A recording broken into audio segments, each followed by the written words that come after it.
మీ ఇంట్లో అందరికంటే ప్రార్థన చేసే వ్యక్తి ఎవరు? ఒక స్త్రీయే ఉంటది, తప్పకుండా ఒక స్త్రీయే ఉంటది. అందరికంటే ఎక్కువ బైబిల్ చదివేది ఎవరు? మోస్ట్లీ అందరికంటే ఎక్కువ బైబిల్ చదివేది ఎవరు ఉంటారు? స్త్రీయే ఉంటది. ఆదివారాలు, ఉపవాస ప్రార్థనలు, గుడ్ ఫ్రైడే, ఈస్టర్, ఏ పండగ కూడా వదలకుండా సంఘానికి ఎక్కువగా అటెండ్ అయ్యేది ఎవరు ఉంటారు?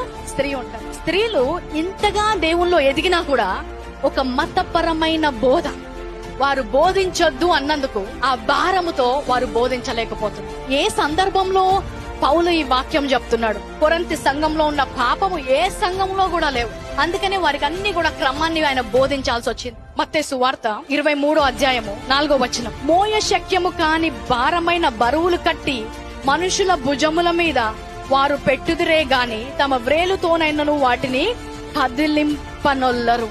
లోక రక్షకుడు ఈ లోకానికి వస్తుందన్న వార్త మొదటిగా విన్నది స్త్రీ.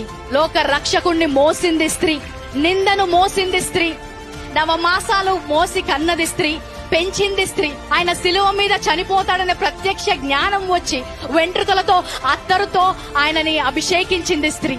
శిలువ పైన వేలాడుతుంటే అందరూ వదిలిపోతుంటే వదలకుండా అక్కడే నిలుచొని ఉన్నది స్త్రీ. ఉదయ కాలమున సమాధి వద్దకు పరిగెత్తింది స్త్రీ. పునరుత్థాన వాక్యము మొదటిసారిగా విన్నది స్త్రీ.